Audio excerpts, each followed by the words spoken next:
instructional video in regards to lower back pain. So when a patient presents having pain in the lower back or pain radiating into the glute, or what we call radicular referred pain, sciatic pain down the leg, the most probable cause in almost every case is a disc problem or a disc problem in the base of the back.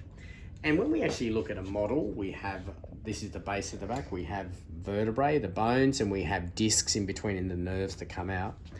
What we know is that the vast majority of lower back conditions probably emanate from something to do with the disc. We often hear that slip disc, herniated disc, dehydrated disc, etc. And what happens is we know that the vast majority of lower back conditions involves the base of the back at L4, L5 and L5, S1. And these statistically from MRI make up about 90% of conditions in the lower back. What happens to the disc? You get a small tear in the disc, and I think of a disc like a caramel cream chocolate. You have the chocolate coating on the outside, which is the hard part, and inside is the caramel cream, the gelatinous part. You get a tear in that capsule on the outside. It's a bit like cartilage, and then part of the disc can bulge out, and that's where you get the term a bulging disc, and sometimes can push onto the nerves, producing referred pain down the leg, or even a disc can then produce pain into the glute, down the leg, into the groin is very common as well. Chronic lower back problems are generally not just a stiffness problem in the lower back. So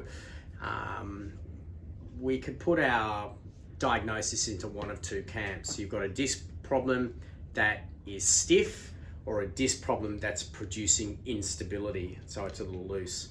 I'd have to say when you tear or have a damage to most discs, there's an instability component. A disc is a bit like a washer, and once the washer is either damaged and squashed, it becomes usually a little bit stiff. Why do we know this is the case? Because the vast majority of lower back problems do really well in strengthening, so strengthening the core here, strengthening the glute muscles. And so if it was purely just stiffness in the lower back following a disc irritation or herniation, we should be able to just crack the back and stretch it, and the patient would feel better within 2 or 3 treatments, everything's fixed. It's rarely the case. So really one first big take-home message with discs with lower back pain is that vast majority are disc orientated. Number 2, they're often unstable, and it's not about tightness or stiffness, but it's actually instability. And then finally, when we treat these conditions, I'd have to say be aware of the fact of probably not stretching the lower back too much, because it can add to that instability. I am a bit funny about people doing a lot of glute stretching, because when you stretch the glute, you also stretch the lower back, and it can make it more painful. Stretching the front of the hips fine, but the primary importance of rehabilitation is good core stability through here. They're the core muscles, strengthening the glute muscles to stabilize the hip, and then also the back muscles.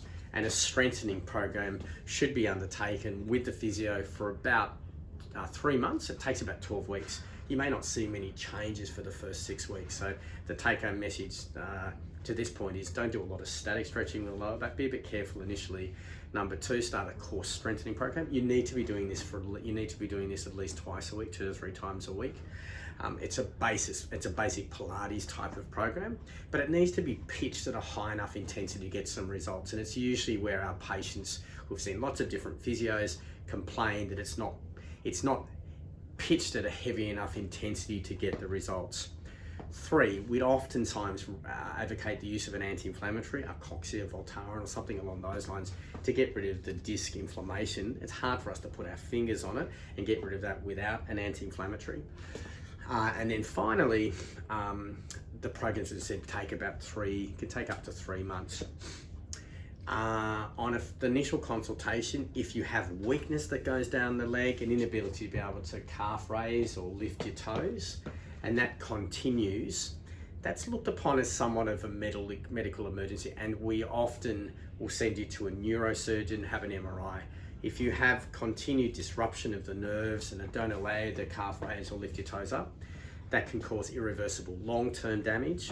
And no, if you don't intervene with that and have surgery to take pressure off the disc, off the nerve, that can oftentimes be irreversible. So we, as physiotherapists, keep a close eye on that, and so do the medical staff, the doctors, and also the orthopedic surgeons, and we'll send you off. Interestingly, having an injection, if you have weakness down the leg, really helps. So injections are probably guided corticosteroid injections to get rid of inflammation. They're not that useful. A guided injection, if the anti-inflammatory has been unsuccessful, putting a bit of corticosteroid in here or into the spinal cord, done under imaging with expert radiologists, can be very useful if there's no motor or strength involvement. So that's the general treatment we do for lumbar spine pain. Plus we need to see sitting posture pictures.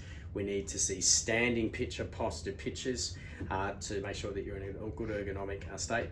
Initially, if you are partaking in sports like running and jumping, you may back off those while you get some base strength. And the last thing to talk about is there's also one set of conditions called inflammatory arthritis, and specifically ankylosing arthritis, which can sometimes produce chronic lower back pain. So we've spoken about a mechanical problem, which is a disc herniation, but there's also one other class of conditions called inflammatory arthritis, and these are an autoimmune response, and these cause inflammation, specifically in backs. They can cause problems in joints, knees, ankles, hands, but ankylosing spondylitis specifically hits sometimes the lower back, and happens in about 3 to 4% of the male population, specifically less likely in the female population. The specific thing we see with inflammatory arthritis and ankylosing spondylitis that can affect the back, and that is that patients have a lot of morning pain. It's much worse in the morning. It forces them out of bed. So if you were to have lower back pain that you can't sleep in the morning because of lower back pain, you'd have to consider an inflammatory arthritis like ankylosing spondylitis. It often also affects the sacroiliac joints. You can produce uveitis in the eyes. Irritable bowel syndrome is sometimes associated with this very special form of lower back pain, inflammatory arthritis or ankylosing spondylitis. It's best treated with an MRI of the SIJ to see if the SIJ has inflammation, blood tests of an ESR, CRP, HLA-B27, and they need to be repeated every 3 to 4 months for 12 months. Oftentimes they don't show up initially.